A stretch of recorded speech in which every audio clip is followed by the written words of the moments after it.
దేవుని పరిశుద్ధ నామమునకు మహిమ కలుగును గాక. కుడి వచ్చిన మీ అందరికీ ప్రభు పేరిట నా నిండు వందనాలు తెలియజేస్తున్నాను.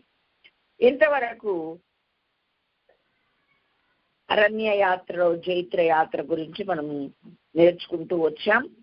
యెహోషువ గ్రంథములో కూడా జరుగుతున్నటువంటి ఆ జైత్ర యాత్ర 2 ఎపిసోడ్స్ మనం ముగించుకున్నాం. దాదాపు 8వ అధ్యాయం వరకు మనం రాగలిగాం. ఈ రోజున 9వ అధ్యాయం 1-2 వచనాలు చదివి కొన్ని విషయాలు మరి ఇశ్రాయేలుల ప్రజల పట్ల దేవుడు చేస్తున్న కార్యాలను ప్రపంచ దేశాల్లో ఉన్న ప్రజలందరూ ఎలా గమనిస్తున్నారో, వారిలో కలుగుతున్న మార్పులు ఎలాంటియో, వారు ఎలా స్పందిస్తున్నారో ఈ 2 అధ్యాయాల్లో మనకు పూర్తిగా అవగాహన అవుతుంది. చూద్దాం దేవుని వాక్యంలో 9వ అధ్యాయం ప్రారంభం నుండి 2-3 వచనాలు చదువుతున్నాను. యోర్దాను అవతలనున్న మన్యములోను, లోయలోను, లెబానోను నెదుటి మహాసముద్ర తీరమందటనున్న హిత్తీలు, అమోరీలు, కనానీలు, పెరిజీలు, హివ్వీలు, యెబూసీలు అను వారి రాజులందరూ జరిగిన దానిని వినినప్పుడు ఇంకా వారు యెహోషువతోనూ ఇశ్రాయేలుతోనూ యుద్ధం చేయటం కూడి వచ్చారు.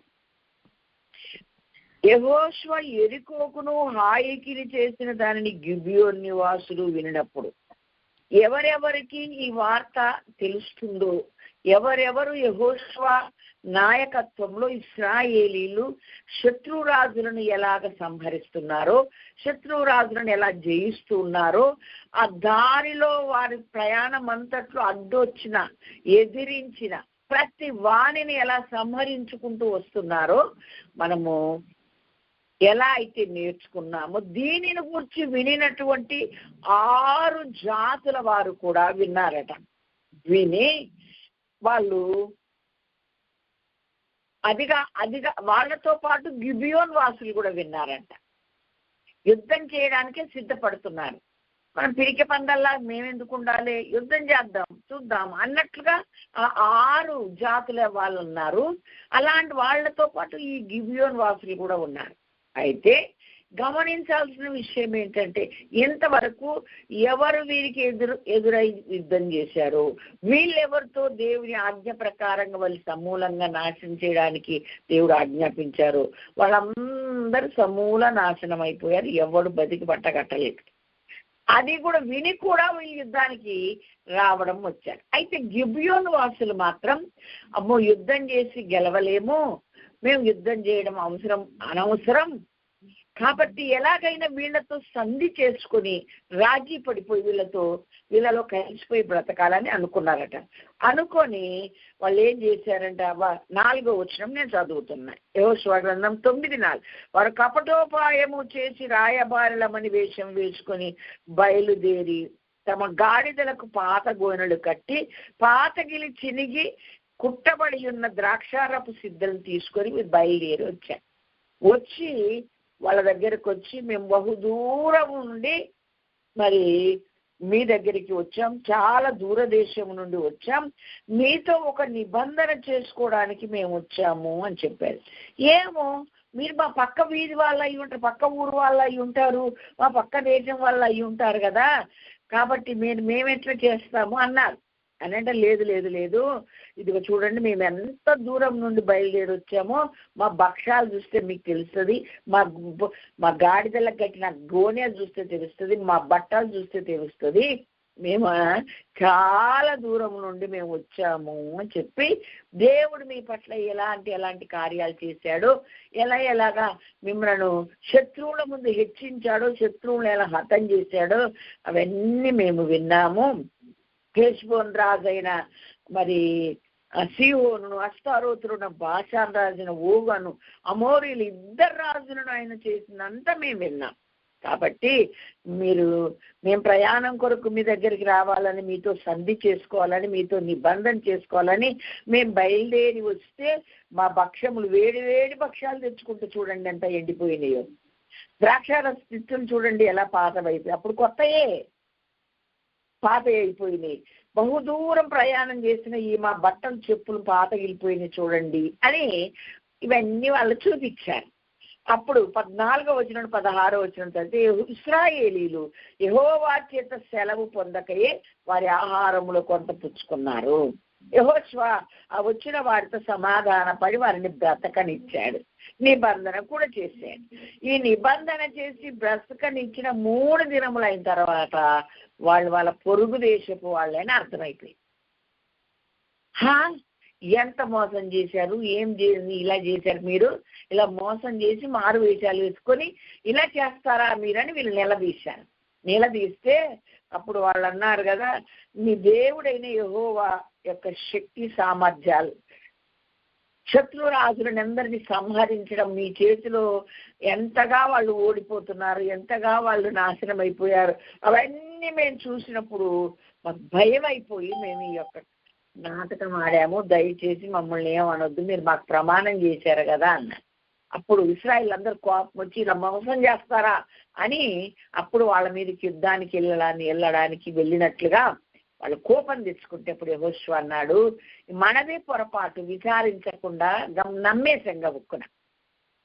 యెహోవా సెలవు లేక వాళ్ళ దగ్గర ఉన్నది కొంత మనం పుచ్చుకున్నాము, అడగలేదు మనము, అది మనకు తప్పే, నిబంధన కూడా చేశాం గనక దయచేసి వాళ్ళని ఇక్కడ చంపకండి అని వాళ్లతో ఏం చెప్పాడంటే, మీరు ఈ పని చేసినందుకు వారిని బ్రతకనీయుడని సెలవిచ్చి మన ఇశ్రాయేలుతో చెప్పి ప్రధానులు తమతో చెప్పినట్లు వారు సర్వ సమాజమునకును కట్టెలు నరుకువారుగాను నీళ్లు చేదువారుగాను ఏర్పడ్డారు. బ్రతికినంత కాలం మా దేవాలయములకు కానీ మాకు కానీ మీరు కట్టెలు నరుకువారుగా నీళ్లు చేదుకు పోసేవారుగా బానిసలుగా మా దగ్గర మీరు బతకాల్సిందే అని చెప్పారు. మీరు మా మధ్య నివసిస్తారు కానీ మీరు దూరం నుండి వచ్చామని అబద్ధం చేసి మా దగ్గర ఉండేవాళ్ళు మీరు మమ్మల్ని మోసం చేశారు కాబట్టి మీ బ్రతుకు కాలం ఏంటి, మీ తరతరాలకు మీ కుటుంబాలకు ఇదే ఇక శిక్ష అనుకోండి. కాబట్టి మా ఇశ్రాయేలీలైన వారికి మీరు నీళ్లు చేదిపోయేవారుగాను కట్టెలు నరుకువారుగాను ఉండాలి అని చెప్పాను. ఇక్కడ చివరి వచనం చదువుతున్నా, అయితే సమాజము కొరకు యెహోవా ఏర్పరచుకుని చోటు నుండి బలిపీఠము కొరకు కట్టెలు నరుకువారుగాను నీళ్లు చేదువారుగాను యెహోషువ ఆదినమందే వారిని నియమించెను. నేటి వరకు ఆ పని చేయువారై ఉన్నారు. దేవునికి స్తోత్రం. అయితే వీళ్ళు ఏం చేశారు, ఓడించలేమని, సామర్థ్యం లేదని, మనం బతకాలంటే మరి ఎదురుపోయి బతకలేము కాబట్టి ఏదో ఒకటి చేయాలని వాళ్ళల్లో వాళ్ళు మాట్లాడుకొని మారువేషం వేసుకొని కపటంగా ఇలాగ మాట్లాడి ప్రాణాలు దక్కించుకున్నారు. సరే, మాదే తప్పు, యెహోవా సెలవు లేక మీతో మేము సంధి చేశాము, నిబంధన చేశాము, నమ్మాం మీ మాటలను అని. ఇప్పుడు మరి మేము నిబంధన చేశాక మళ్ళీ మాట తప్పే మనుషులం కాదు. కాబట్టి మీరు ఇప్పుడు ఒక శిక్ష ఏంటి మీకు అంటే, జీవితకాలం మీరు ఆలయమునకు నీళ్లు చేదువారుగాను కట్టెలు నరుకువారుగాను మీరు ఉండిపోతారు అని చెప్పారు. నేటి వరకు ఆ పని చేయువారై ఉన్నారు అన్నారు. దేవుడు ఆశీర్వదించిన తరతరాలే ఉంటుంది, శాపమైన తరతరాలే ఉంటుంది. కాబట్టి వాళ్ళ ప్రాణాలు దక్కేని సంబరపడుతున్నారు కానీ వాళ్ళకు ఒక స్వేచ్ఛ కానీ, ఇశ్రాయేల్ యొక్క సొత్తు పంచుకోవడం కానీ, ఇశ్రాయేల్తో సమానమైన జీవితం కానీ వారికి లేకుండా పోయింది. అరే, వాస్తవం చెప్పి నన్ను బ్రతకనీయండి, నేను మీకు ఉపకారం చేశాను కాబట్టి నాకును నా తండ్రి ఇంటికి మాకు కలిగిన వారందరికీ ఉపకారం చేయమని ఉన్నది ఉన్నట్టు చెప్పి బ్రతిమలాడుకున్న మరి రాహాబను వేశ్య తన కలిగిన వారందరూ నేటి వరకు ఇశ్రాయేళ్ల మధ్యలో జీవిస్తున్నారు. కొత్త నిబంధనలో మనం చదివితే ఆమె యేసుక్రీస్తు వంశావళిలో చేర్చబడింది కనుక అబద్ధాలు ఆడితే ఎప్పటికైనా ముప్పే, ఎప్పటికైనా శాపమే, ఎప్పటికైనా నష్టమేనని ఈ గిబియోనీలను గుర్చిన పాఠం దేవుడు మనకు నేర్పిస్తూ ఉన్నాడు. ఇంకా జరిగింది ఏమిటి అంటే, వాళ్ళు సంధి చేసుకుని వారితో కలిసిపోయిన సంగతి యెరూషలేము రాజుకు వినపడింది. అలాగే గిబియోను చాలా గొప్ప పట్టణం, రాజధానిలో ఒక గొప్పగా ఎంచబడింది. హాయి కంటే గొప్పది అది. అక్కడ జనులందరూ శూరులు. అలాంటి వారు వాళ్ళకి అలా బానిసలు అయిపోయారు, వాళ్ళ దగ్గర లొంగిపోయారు కదా అని ఇక వీళ్ళందరూ కూడా మాట్లాడుకొని హెబ్రోను రాజు, ఇంకొక రాజు, లాకీష్ రాజు, ఎగ్లోన్ రాజు, వీళ్ళందరూ కూడా మాట్లాడుకొని అమోరీల 5 రాజులు, ఇంకా యెరూషలేము రాజు, హెబ్రోన్ రాజు, ఇంకా వీళ్ళందరూ కలిసి మొత్తం కూడి గిబియోనులతోనూ ఇశ్రాయేళ్లతోనూ యుద్ధం చేయడానికి వచ్చారు. ఎప్పుడైతే ఇలా వచ్చారు వెంటనే మరి యెహోషువ వాళ్ళందరితో పాటు తన సైన్యాన్ని కూడా పెట్టుకొని వాళ్లతో యుద్ధం చేయడానికి బయలుదేరినప్పుడు అప్పుడు ఇక్కడ రాస్తున్నారు, అప్పుడు యెహోవా వారికి భయపడకము, నీ చేతికి వారిని అప్పగించి ఉన్నాను, వారిలో ఎవడును నీ ఎదుట నిలవడని యెహోషువతో సెలవియగా, యెహోషువ గిల్గాలున్న రాత్రంతయు నడిచి వారి మీద హఠాత్తుగా పడిన. ఏమండి, నీ ముందు ఎవరును నిలవరు అన్న మాట ప్రారంభంలోనే మొదటి అధ్యాయంలో దేవుడు చెప్పాడు. ఎప్పుడైనా దేవుడు మాట ఇస్తే మాట నెరవేర్చే దేవుడు. మాట నెరవేర్చబడకుండా వచ్చే ఆశీర్వాదం రాకుండా చెడగొట్టేది ఎవరంటే ఎవరికి వాళ్ళే, నేనే నువ్వే. మనకై మనం చేసుకుంటాం తప్ప ఆయన నేను అప్పట్లో అన్నాను కానీ ఇప్పుడు ఆ పని చెయ్యలేను అని ఎప్పటికీ దేవుడు అనడు. ఆ విషయం మనం ఎప్పుడు గుర్తు పెట్టుకోవాల్సిన అవసరం ఎంతైనా ఉంది. ఎంతమంది వచ్చినా నీ ముందు ఎవడు నిలవలేడు, నువ్వు అందరినీ నాశనం చేస్తావన్నాడు. ఎట్లా నాశనం చేస్తాడు? ఈ ఒక్క సైన్యం అంతమంది గొప్ప రాజుల సైన్యం మీదకి ఎలా వెళ్తాయంటే అక్కడ రాశాడు, యెహోవా ఇశ్రాయేలీయుల ఎదుట వారిని కలవరపరచగా యెహోషువ గిబియోను ఎదుట మహాఘోరముగా వారిని హతం చేశాడు. తర్వాత దేవుడు వారిని తరిమేలాగా, వారిని తత్తరపడేలా చేస్తే, గొప్ప వడగండ్లు ఆకాశము నుండి వారి మీద పడేసేలా చేస్తే దాని చేత సగం జనం చచ్చారు. ఇంకా కత్తి మాత్రం ఇశ్రాయేల్ వారిని అందరినీ చంపేశారు, మిగిలిన వారిని. ఇలా జరుగుతూనే ఉంది యుద్ధము. జనములు ఇంకా చావకుండా ఉన్నవారు ఉన్నారు. అక్కడేమో పొద్దుగుంకిపోతుంది. వెంటనే యెహోషువ పరిశుద్ధాత్మ చేత ప్రేరేపించబడిన వాడై ఏం చేశాడు, అక్కడ ఉన్నటువంటి గిబియోను వాసులు, అమోరీలు అందరినీ అప్పగించిన దినమున ఇశ్రాయేలీలు వినుచుండగా ఒక్క మాట ప్రకటన చేసి ప్రార్థన చేశాడు. యెహోవాకు ప్రార్థన చేసి, సూర్యుడా నువ్వు గిబియోనులో నిలబడిపో, చంద్రుడా నీవు అయ్యాలోనులో నిలబడిపో, జనుడు తమ శత్రువుల మీద పగ తీర్చుకునే వరకు సూర్యుడు నిలిచాడు, చంద్రుడు ఆగాను. దేవుని స్తోత్రం. చరిత్ర గ్రంథంలో ఈ మాటలు రాయబడి ఉన్నాయి. సూర్యుడు ఆకాశ మధ్యంగా నిలిచి ఇంచుమించు ఒక నాడెల్లా అస్తమింప త్వరపడలేదు. ఆమేన్, హల్లెలూయా.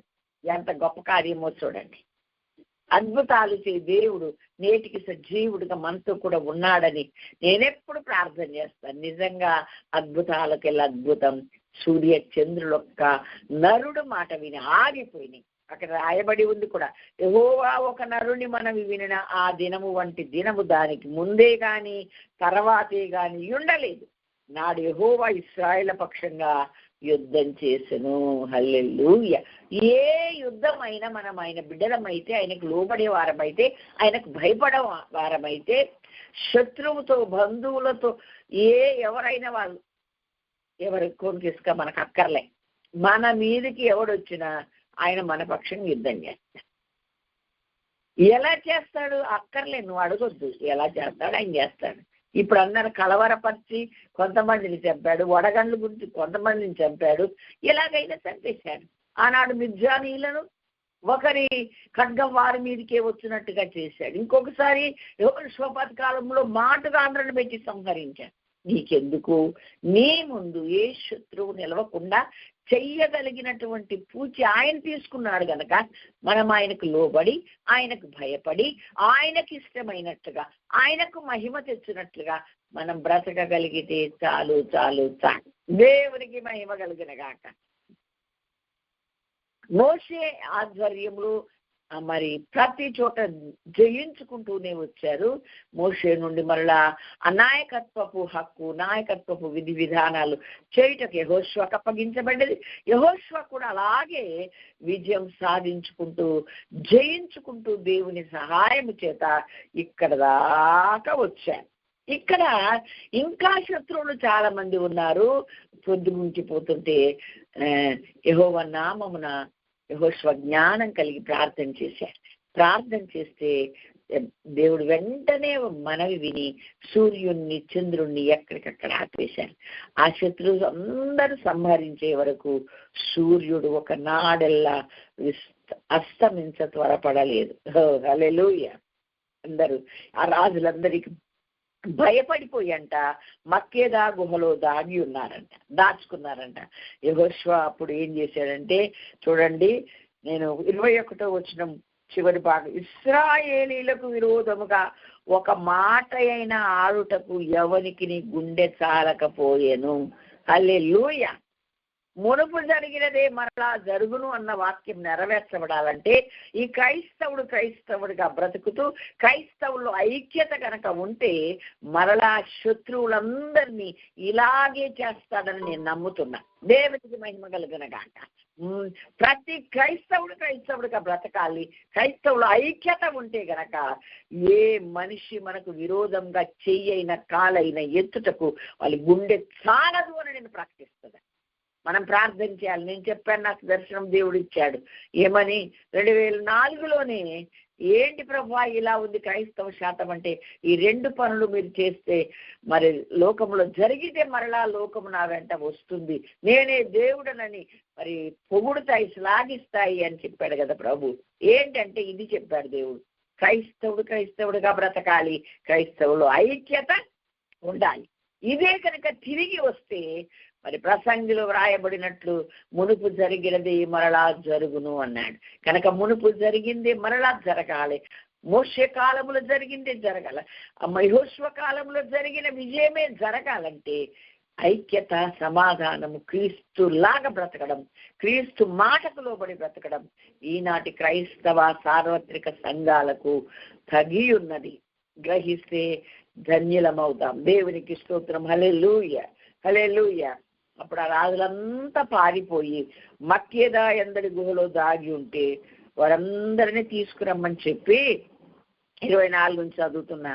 వారు ఆ రాజులను వెలపలికి రప్పించి యెహోషువ యుద్ధకు తీసుకొని వచ్చినప్పుడు యెహోషువ ఇశ్రాయేలులందరినీ పిలిపించి తనతో యుద్ధమునకు వెళ్ళి వచ్చిన యోధుల అధిపతులతో మీరు దగ్గరికి రండి, ఈ రాజుల మెడల మీద మీ పాదములు ఉంచుడని చెప్పగా వారు దగ్గరకు వచ్చి వారి మెడల మీద తమ పాదములను ఉంచిరు. వావ్, ఎంత గొప్ప సంగతి అండి. యుద్ధానికి వచ్చిన రాజులు, వాళ్ళ సైన్యం అంతా చనిపోయింది, రాజులు పట్టబడ్డారు, వాళ్ళే పారిపోయి మక్కేదా గృహం దాగి ఉంటే వాళ్ళని పట్టుకురమ్మని పట్టుకొచ్చేసారు. అయ్యా దొరికారు, వచ్చారు, తీసుకొచ్చామంటే ఆ యొక్క నాతో పాటు యుద్ధానికి వచ్చిన వాళ్ళందరూ రండి అని వాళ్ళ మెడ మీద వాళ్ళకి ఇలా కాళ్ళని పెట్టిపించారంట. ఇంకా ఏం చెప్తున్నాడో తెలుసండి, అప్పుడు యెహోషువ వారితో మీరు భయపడకుడి, జడియకుడి, దృఢత్వము వహించి ధైర్యంగా ఉండండి. మీరు ఎవరితో యుద్ధము చేయుదురు ఆ శత్రువులందరికీ యెహోవా వీరికి చేసినట్లు చేయండి. ఆమేన్. హల్లెలూయా. నిజంగా మన శత్రువులకు దేవుడు ఇలాంటివి చేస్తాడు. మన శత్రువులను తుదముట్టించేవాడు ఆయనే, శత్రువులపై విజయం ఇచ్చేవాడు ఆయనే. అది రుజువు చేసాడు, అప్పుడు ఇప్పుడు కూడా మనకు చేస్తాడు. తర్వాత ఎపిసోడ్లో నా సాక్ష్యం చెప్తాను. తర్వాత యెహోషువ వారిని కొట్టి చంపి 5 చెట్ల మీద వారిని ఉరిదీశాడు. వారి శవములు సాయంకాలం వరకు ఆ చెట్ల మీద వేలాడుతుంది. ఏంటి, 5 రాజులు కదండి కలిసి మాట్లాడుకొని వచ్చారు. కలిసి మాట్లాడుకొని వచ్చిన వాళ్ళందరూ హతమైపోయారు. రాజులు మిగిలితే ఈ విధంగా వారిని పట్టుకొని ఆ ప్రధానుల కాళ్ళను వాళ్ళ మెడల మీద పెట్టిపిచ్చి మీదట ఎవడు మనకు వ్యతిరేకంగా వచ్చినా ఇదే శాస్తి అని చెప్పి మరలా వారిని 5 చెట్లకు ఉరి తీసి ప్రొద్దుకు ఇంకో సమయమున యెహోషువ సెలవీయగా జనులు చెట్ల మీద నుండి వారిని దించి వారు దాగిన గుహలోని ఆ శవములను పడవేసి ఆ గుహ ద్వారమున గొప్ప రాళ్లను వేసిరి. ఆ రాళ్ళు నేటి వరకు ఉన్నాయి. దేవునికి స్తోత్రం. హల్లెలూయా. ఇజ్రాయెల్ దేశంకి వెళ్ళినప్పుడు అక్కడ అన్ని కొన్ని ఆనవాళ్ళు కనబడతా ఉంటాయి. ఇదేంటి అని అడుగుతుంటే గైడ్ చక్కగా వివరిస్తూ ఉంటాడు. దేవునికి స్తోత్రం, హల్లెలూయా. ఆ పరిసరాలు తిరిగే వారికి, ఆ పరిసరాల్లో నివసించే వారికి ఆ యొక్క గుహ, ఆ రాళ్ళు, ఆ కుప్ప అదంతా చూసినప్పుడు ఏమనిపిస్తుందండి? నిజంగా మా పితరులైన ఇశ్రాయేలీలకు దేవుడు ఎంత గొప్ప విజయం ఇచ్చాడు.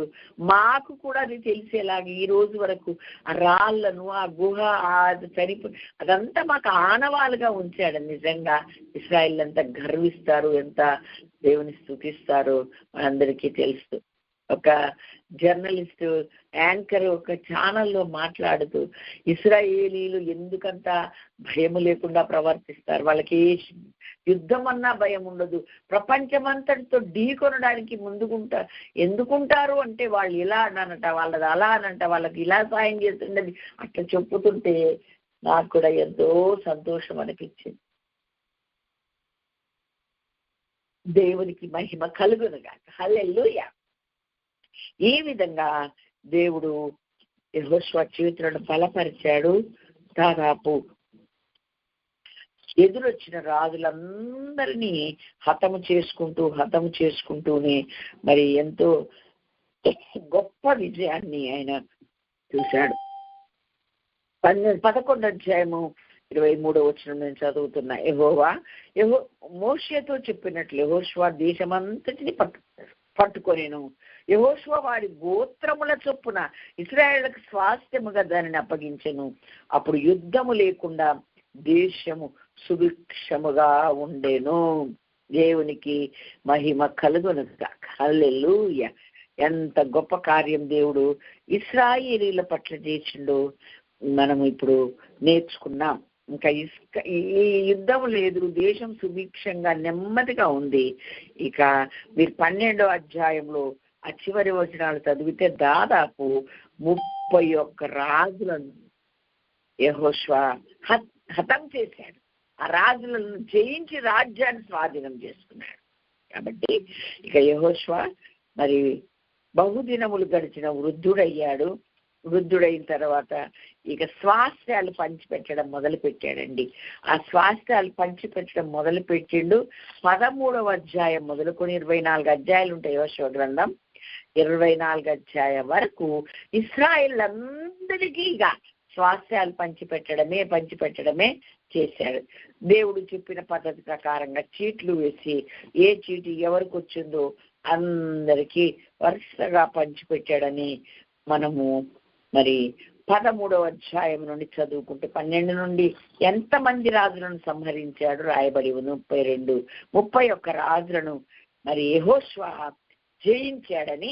ఇక ఆయన వృద్ధుడైన తర్వాత ఇక స్వాస్థ్యాలు పంచిపెట్టడం మొదలు పెట్టాడు. నాకు 14వ అధ్యాయంలో 6వ వచనంలో చదివితే నాకు చాలా సంతోషకరమైన ఒక విషయం నాకు అర్థమవుతుంది. ఏంటంటే యెహోషువ యుద్ధకు కెనిజీయుడగు యెఫున్నె కుమారుడైన కాలేబు అతనితో వచ్చి ఇట్లా మనవి చేశాడు. కాదేషు బర్నేయలో దైవజనుడైన మోషేతో యెహోవా నన్ను గూర్చి నిన్ను గూర్చి చెప్పిన మాట నీవు ఎరుగుదు. ఏమండి, యెహోషువతో ఎవరు మాట్లాడుతున్నారు? కాలేబు మాట్లాడుతున్నారు. ఏమని?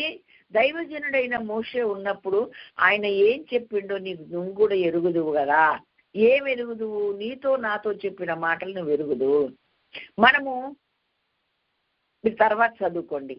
మనము మరి ఇజ్రాయెల్ దేశానికి వేగు చూడడానికి 12 మందితో కూడా పంపబడితే 10 మంది చెడ్డ సమాచారం చెప్పారు. నువ్వు నేనే మంచి సమాచారం చెప్పితే దేవుడు నిన్ను నన్ను దీవించి వీరు నిండు మనసుతో నన్ను అనుసరించువారు గనక, పూర్ణ హృదయంతో నన్ను అనుసరించేవారు గనక, వారు మంచి సమాచారం చెప్పారు గనక వీరు మాత్రమే ఆ యొక్క వాగ్దాన దేశం చేరతారు.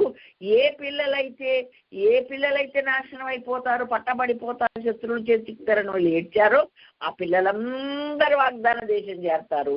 ఈ మాటలు విని, ఈ 10 మంది మాటలు విని అని ఏడ్చారు చూడు, వాళ్ళు మాత్రం ఆ 10 మంది కూడా, ఆ ఏడ్చిన వాళ్ళు కూడా అరణ్యములోనే వాళ్ళ శవములు రాలుతాయి అని చెప్పారు కదా. అయితే ఈ విషయాలన్నీ మనలా జ్ఞాపకం చేసి మోషే గారు ఉన్నప్పుడే ఫలాని హెబ్రోను అనే ఆ యొక్క స్థలాన్ని నాకు ఇస్తానని చెప్పారు. నీకు ఆ సంగతి తెలుసు కనుక దయచేసి ఆ స్థలము నాకు ఇచ్చేసేవా అని అడిగాను. ఇక్కడ కాలేబు యొక్క మరి తగ్గింపు మనకు కనబడుతుంది, విధేయత మనకు కనబడుతుంది.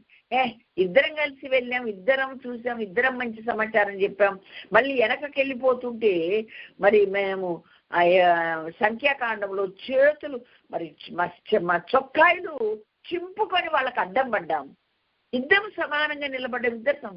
మరి ఈయనకి నేను చెప్పి ఈయన పర్మిషన్ ఏంటి? నాకు మోసే చెప్పిండిలే నేను అదంతా స్వాస్థ్యంగా ఏర్పరచుకొని నేను హద్దులు నియమించుకోవచ్చు కదా అనిపించలేదు ఎవరికి? కాలేబుకు. నాకు ఆ కాలేబు యొక్క మంచి మనసు నాకు చాలా నచ్చుతుంది.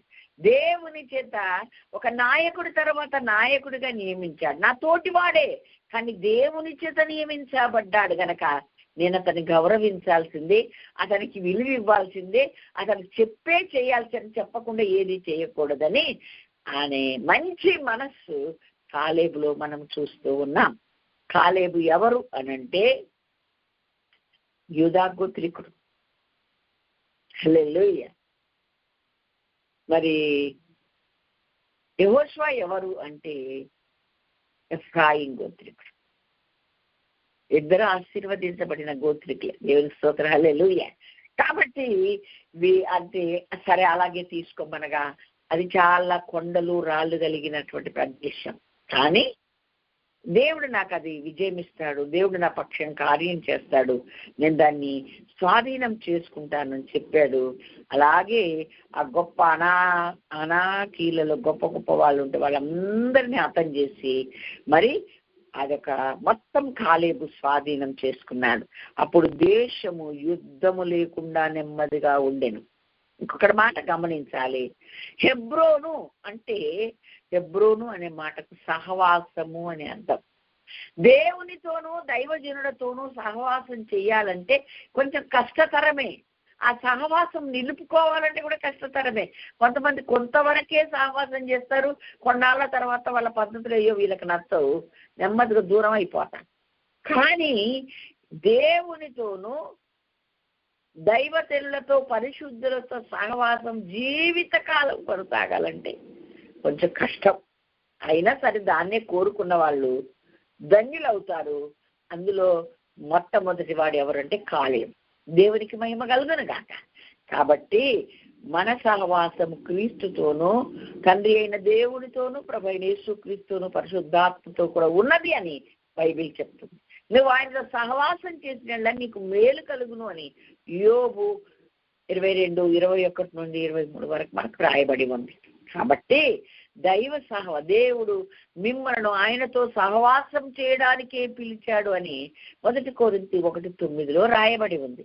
నువ్వు ఆయనతో సహవాసం చేస్తే నీకు మేలు కలుగుతుంది కనుక నష్టం ఎక్కడ జరగదు అని వాక్యం చెప్తుంది. కాబట్టి మనము దుష్ట సాంగత్యం మంచి నడవడి చెడుపుతుంది, కానీ దైవికమైన సహవాసం మనకు ఆశీర్వాదాన్ని ఇస్తుంది. మనము ఎంత క్లిష్టమైన దానినైనా జయించుటకు మనకు శక్తి కలుగుతుంది.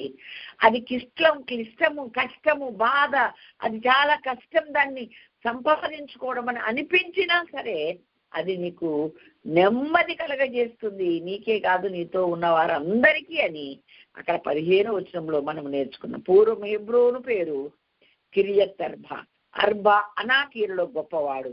అప్పుడు దేశము యుద్ధము లేకుండా నెమ్మదిగా ఉండేను.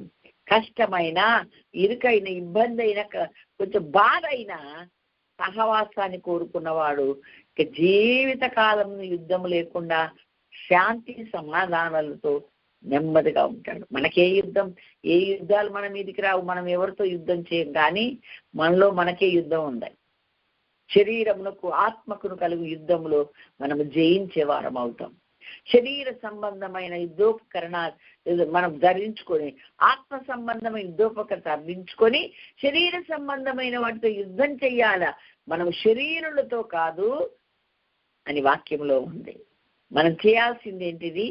ఆ సైతాను శక్తులతోనూ మరి అవిధేయులైన వారితోనూ మనం యుద్ధం చేయాల్సిన అవసరం ఉంది.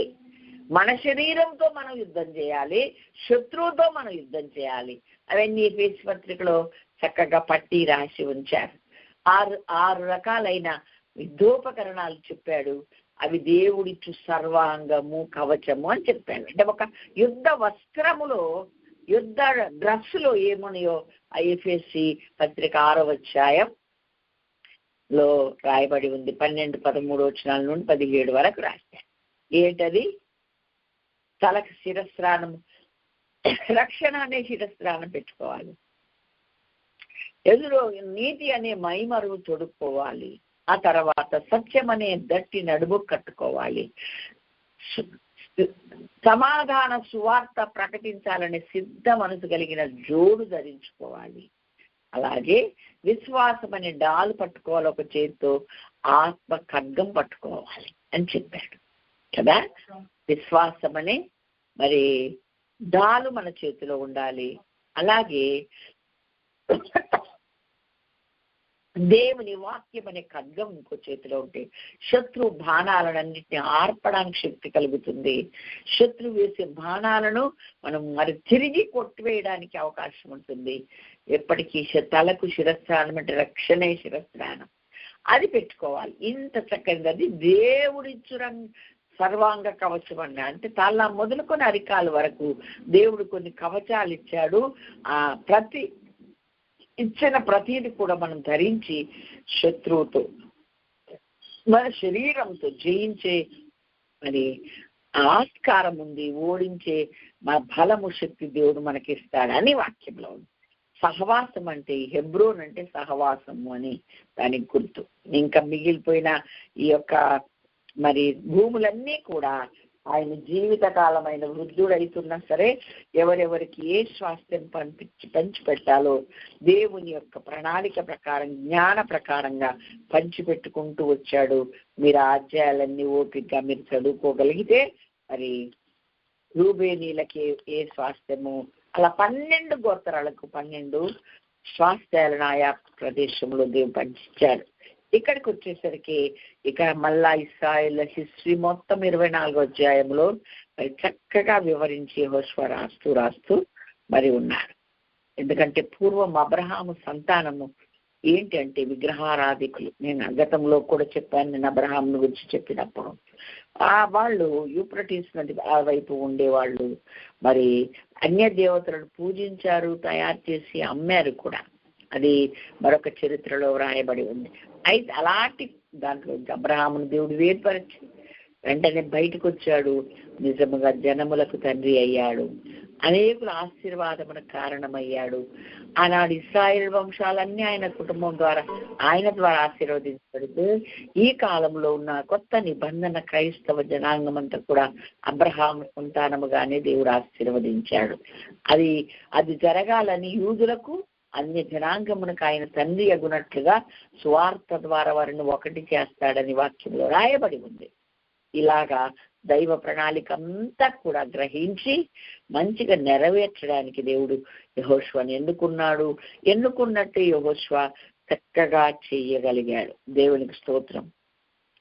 ఏది చెప్తే అది చేశాడు దేవుడు. యెహోషువ హయాంలోనే కదా దాని పేరేంటి యోర్దాను దాటి బయటకు వచ్చారు కదా.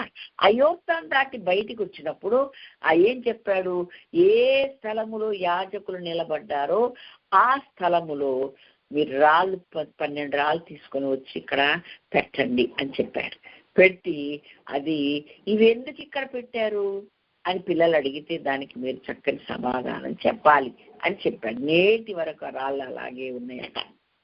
అలాగే ఒక పెద్ద రాయి తీసుకొని వచ్చి ఈ 24వ అధ్యాయంలో ఏమన్నాడంటే, జనులందరితో ఇట్లా ఆలోచించుడి, యెహోవా మనతో చెప్పిన మాటలను ఈ రాతికి వినబడిన గనక అది మన మీద సాక్షిగా ఉండును.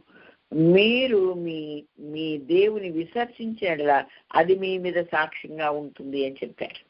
అలా చెప్పాడు దేవుడు. ఒక రాతిని అక్కడ పెట్టి నీ తర్వాత ఇక నువ్వు మరి స్వాస్థ్యాలు పంచిపెట్టేశావు. హాయి ఇజ్రాయెల్ దేశం వాళ్ళందరూ స్వేచ్ఛగా బతుకుతున్నారు. అయితే నువ్వు ఒక పని చెయ్యి, ఆ రాయికి దేవుడు ఏమేమి కార్యాలు చేశాడు, మోషే ద్వారా ఎలా చేశాడు, నీ ద్వారా ఏమేం చేశాడు అన్నీ నువ్వు వరుస పెట్టి రాతికి వినబడులాగానే ఇశ్రాయేల్ అందరినీ సమకూర్చి నువ్వు ప్రకటించు. అప్పుడు ఇశ్రాయేలులకు చెప్పు, ఇదిగో మీ సముఖమందే మీ ముందే నేను ఈ మాటలన్నీ ప్రకటించాను, మీ చెవులు విన్నాయి, అలాగే రాయి కూడా విన్నది, ఇక్కడ పాతి పెట్టిన రాయి కూడా విన్నది. మీరు దేవుడు మాకు ఏం చేయలేదు, మాకు యెహోవా దేవుడు కాదని పిచ్చి మాటలు మాట్లాడితే ఈ రాయి మీ మీద సాక్ష్యం ఇస్తుంది అని చెప్పాడు. దేవునికి స్తోత్రం. ఈ రాతికి వినబడిన గనుక అది మన మీద సాక్షిగా ఉండును. మీరు మీ దేవుని విసర్జించేలా అది మీ మీద సాక్ష్యంగా ఉండును. చూసారా ఎంత అద్భుతం. కాబట్టి నేటి వరకు అవి అలాగే ఉన్నాయి. ఇక్కడ 29వ వచనం చదువుదాం మనం. ఈ సంగతులు జరిగిన తర్వాత నూను కుమారుడును యెహోవా దాసుడునైన యెహోషువ 110 సంవత్సరముల వయస్సు గలవాడై మృతి పొందెను. మొదటి అధ్యాయం, యెహోషువ గ్రంథం మొదటి అధ్యాయం ఏమండి, మొదటి వచనం నేను చదువు. యెహోవా సేవకుడైన మోషే మృతి పొందిన తర్వాత యెహోవా నూను కుమారుడును మోషే పరిచారకుడైన యెహోషువకు ఇలాగ ఆజ్ఞ ఇచ్చెను. ఇక్కడ ఏమని సంబోధించాడండి? మోషే పరిచారకుడు అని సంబోధించబడి నా పేరు చెప్పారు. ఇక్కడ మోషే పరిచారకుడు రాశాడు. ఇక్కడేం రాశాడు? 24, 29లో ఈ సంగతులు జరిగిన తర్వాత నూను కుమారుడును యెహోవా దాసుడైన యెహోషువ 110 సంవత్సరములు గలవాడై మృతి పొందాడు. దేవుడికి స్తోత్రం. హల్లెలూయా. ఏమండి, అద్భుతం, ఆశ్చర్యకరమైన విషయం ఏంటి అనంటే, ఆయన ప్రారంభం ఒక పరిచారకుడుగా ప్రారంభించాడు. ఈ రోజున దాసుడుగా, దేవుని దాసుడుగా ముగించాడు. అందుకనే కార్యారంభము కంటే కార్యంతం మేలు అని మనం పదే పదే తెలుసుకుంటాం. మనం ఎలా ప్రారంభించాం? మన జీవితం ఒక విశ్వాసిగా ప్రారంభిస్తే మనం ఎలా ముగించాలి? ఆయన దాసులముగా ముగించాలి. నా మట్టుకు నేనైతే అలాగే ముగిస్తున్నానండి. ఈ రోజున నేను యేసుక్రీస్తు దైవజనురాలు అమ్మ, ద ఉమెన్ ఆఫ్ గాడ్ అని రాస్తూ ఉంటారు. ఎందుకు అలా పిలుస్తున్నారు, అలా రాస్తున్నారు ఏంటి అనంటే, నిజంగా నన్ను అలాగే కొనసాగుతున్నాను గనక. మరి నా ప్రారంభం ఎలా ఉంది? నేను కేవలం ఒక విశ్వాసిగా ఉన్నాను. ఒక విశ్వాసి అయిన ఒక దైవజనుడి కుమారునికి భార్యగా ఉన్నాను, అంతే. ఆ విశ్వాసిగా ఉన్న నేను విశ్వాసిగానే కొనసాగించుకుంటూనే ఆత్మల ఎడల నాకున్న భారాన్ని బట్టి దినమునకి 7 గంటలు దేవుని పాదాల దగ్గర మొరపెడుతూ, ప్రభువా జనములు నా దగ్గరికి తీసుకురని నా వాళ్ళకి సువార్తను ప్రకటిస్తాను. నేను వెళ్ళడానికి వీలు లేదు కదా, కాబట్టి నీకు తెలుసు కదా నాన్న, నేను ఎలాగైనా వారికి సువార్తను చెప్పాలి ఆశతో ఉన్నానయ్యా. వాళ్ళు రక్షణ పొందాలి. నా గ్రామం, ఎందుకు ఈ ఊరు నన్ను తీసుకొచ్చావు, ఎందుకు ఈ గ్రామం నన్ను తీసుకొచ్చావు, కేవలము నీ యొక్క ఉద్దేశం అదేనని నేను గ్రహిస్తున్నాను తండ్రి. అయ్యా వాళ్ళ నా యొద్దకే నడిపించు అంటే, అలా నడిపించబడిన వారితో 72వ సంవత్సరం నా వివాహమై నేను ఆ కామవరపుకోట గ్రామము నేను వెళ్తే 78లో అధికారికంగా అక్కడ నేను స్త్రీల కూటం స్థాపించాను. అది నేటికి ఆ స్త్రీల కూటానికి కూటం జరుగుతూనే ఉంది, నడిపించబడుతూనే ఉంది. ఒకవేళ నేను వేరే సేవ నిమిత్తం అటు ఇటు వెళ్తే నా కోడళ్ళకు అప్పగిస్తాను. అక్కడ నడిపించబడేది ఏదైనా ఉంటుంది, వేరొక నడిపిస్తాను. కానీ ఆగింది మాత్రం, అది బంద్ చేసింది మాత్రం లేదు కదా. అంటే మీరు చూడండి, 78కి ఇప్పటికి ఎన్ని సంవత్సరాలు అయింది మీకు తెలుసు కదండి. అంటే ఇంకొక 2 సంవత్సరాలు అయితే 50 సంవత్సరాలు నేను స్త్రీల కుటుంబం స్థాపించి అవుతుందండి. అంటే నా ప్రారంభం ఒక మామూలు విశ్వాసిని నేను, కానీ ముగింపు ఒక స్త్రీల కూడికను 50 సంవత్సరాల నుంచి నడుపుతున్నటువంటి ఒక దైవజనురాలుగా దేవుడు నన్ను ఉంచాడు. అది మాత్రమే కాదు, తిరిగి ఆయనను కూడా సేవకు పిలవడం, మా పాస్టర్ గారిని ఆయన సేవకు పిలవడం 82వ సంవత్సరం, మరి లాస్ట్ వీక్లలో అది 83వ సంవత్సరం పిలిచారు. 85వ సంవత్సరం అధికారికంగా ఆయన పాస్టర్ గా దేవుని చేత నియమించబడితే ఆ రోజు నుంచి ఈ రోజు వరకు నేను పాస్టర్మగా నాకు కూడా తీసి వాళ్ళు అభిషేకం చేశారు. పాస్టర్ భార్యగా కాకుండా అప్పటికే నేను స్త్రీల కుటుంబం నడపడం ఇవన్నీ చూశారు కనుక ఇక వాళ్ళ ఆ దైవజనులు నాకు కూడా ఆ అథారిటీని ఇచ్చారు. అప్పటి నుండి ఇప్పటి వరకు నేను ఒక సేవకురాలనుగా దేవుని మహిమ కొరకు, ఆయన రాజ్య వ్యాప్తి కొరకు వాడబడుతూ ఉన్నా. దేవునికి స్తోత్రం, హల్లెలూయా. కాబట్టి ఒక మోషే పరిచారకుడుగా తన జీవితాన్ని ప్రారంభించిన యెహోషువ, మోషే పరిచారకుడనే పేరు కాదు, ఇప్పుడు యెహోవా దాసుడిగా తన జీవితాన్ని ముగించాడు. ప్రారంభం చిన్నగా ఉన్న, ప్రారంభం అల్పంగా ఉన్న, ప్రారంభం స్వల్పంగా ఉన్న, ముగింపు ఉన్నతంగా ఉండాలన్నది దైవ నిర్ణయం. ఆ 10 యెహోషువ పట్ల నెరవేరింది. నెరవేరబడేలాగా యెహోషువ జీవించాడు. మరి తన నాయకుడి కంటే ఏ దాసుడికైతే తన పరిచారకుడు ఉన్నాడో ఆయన కంటే ఎక్కువగా రాజ్యాలను జయించినట్లుగా, అనేక మంది రాజ్యములను స్వాస్థ్యంగా పొందుకున్నట్టుగా, దేశం సుభిక్షంగా యుద్ధము లేకుండా ఉండేలాగా యెహోషువ చేయగలిగాడు.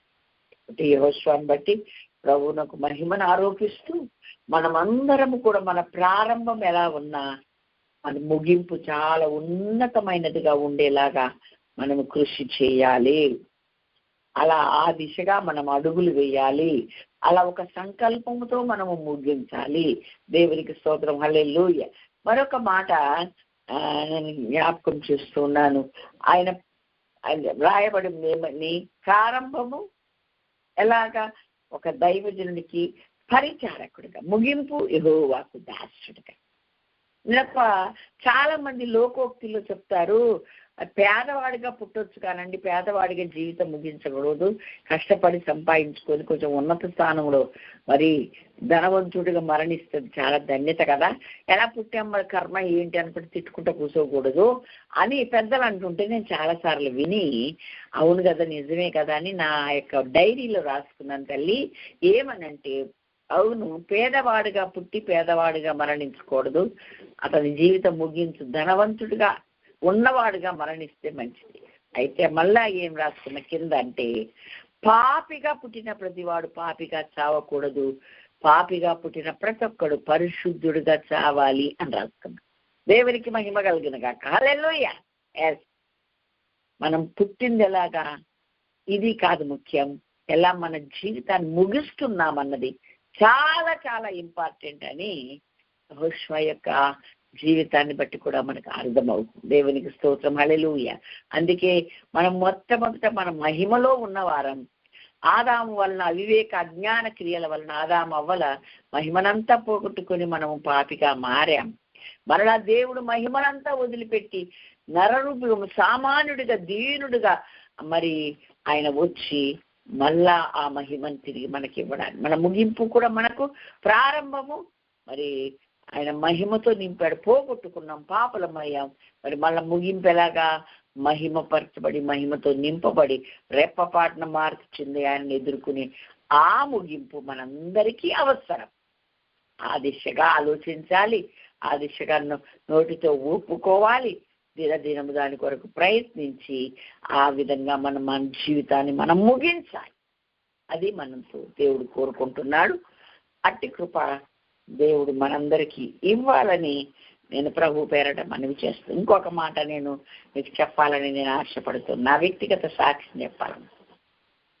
ఇలా ఇశ్రాయేల్ అందరి ముందు దేవుడు ఓడిపోయేలాగా చేశాడు, బానిసలుగా అయ్యేలాగా చేశాడు, వాళ్ళ మెడ మీద కాలు పెట్టేలా చేశాడు, వాళ్ళ ముందు ఏది నిలవలేదు అన్నది అమ్మో అని గడగడలాడేలా చేశాడు కదండి. నేను ఎప్పుడు నా ప్రార్థనలు, అయ్యా అప్పుడు ఉన్న దేవుడు ఇప్పటికీ ఉన్నావు, నాతో ఉన్నావు, సజీవుడిగా ఉన్నావు, నాకు చాలా ఆస్తి ఇచ్చావయ్యా నువ్వు. నేను మామూలు నా ఒక మంచి తల్లిదండ్రుల కుటుంబంలో పెట్టిన అంతగా నాకంటూ ఆస్తి ఏముంటుందని అనుభవించడానికే తప్ప నాకు సొంతం ఉండదు కదా. కానీ నాకు వివాహమైన ఒక గొప్ప కుటుంబంలోకి నన్ను పంపి ఇప్పుడు నాకంటూ చాలా ఆస్తి ఇచ్చావు. అలాగే నా ఇల్లు స్థలం మీకు చెప్తే మీరు ఆశ్చర్యపోతారండి. 1 ఎకరం 13 సెంట్లు నా ఇంటి స్థలం. అది హాస్టల్ కలిసి ఇల్లు కలిసి ఇచ్చారు మా వారు ఏం చేశారు, హాస్టల్కే ఉండి నాకేం అక్కర్లేదని ఆ ప్రక్కనే మరలా 6 సెంట్లు భూమి కొనుక్కొని 600 గజాలు అనుకుంటాను, సెంట్లు అంటే ఎంత, 600 గజాలు కొని చక్కని బిల్డింగ్, 6 గదుల బిల్డింగ్ కట్టాను.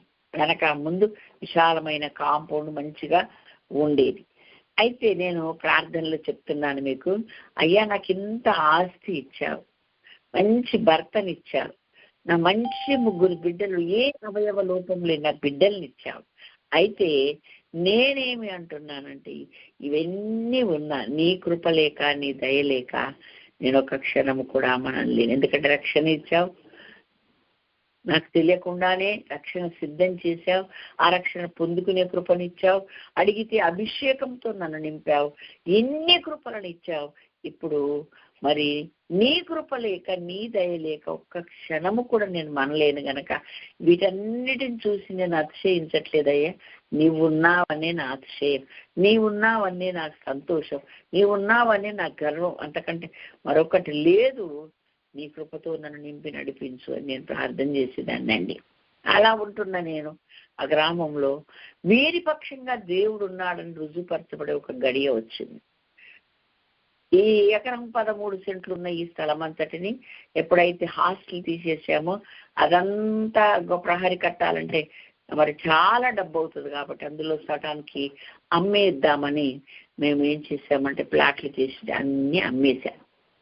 సరే, మా పక్క నుంచే ఆ గ్రామం స్టార్ట్ అయిపోయింది. మేము ఊరుకు లాస్ట్లో ఉన్నాము, ఆ చెక్ పోస్ట్ ఉంటుంది, ఇంకా హైవే మీదనే మా ఇల్లు ఉంటుంది. అయితే ఇంకా వాళ్ళ పక్కన ఊరు స్టార్ట్ అయింది కదా, ఆ ఊరోళ్ళందరూ కూడా మా స్థలంలో నుంచే బండ్లు తోలికెళ్ళి మా స్థలంలో నుంచే మరి అన్ని చేసేవాళ్ళండి పనులని. వాళ్ళకి ఏది కాదు, పోనీ ఖాళీగా ఉంది కదా, పోనీలు ఏంది ఇప్పుడు దీనికి ఏం కట్టడాలి అనుకునేవాళ్ళు. అలా ఉండగా ఉండగా ఉండగా అన్ని ప్లాట్లు చేసి అమ్మేశాం కాబట్టి కొంచెమే మిగిలింది. కొంచెం దానికి మేము ప్రహరీ కట్టుకొని పగడ్బందీ చేసుకోవాలని కట్టుకుంటున్నాం. అయితే అంతకుముందే మా ఇంటి పక్కన ఉన్న ఆ స్థలంలో, వాళ్ళ సొంత స్థలంలో ఇల్లు కట్టుకుంటారు ఒక అబ్బాయి.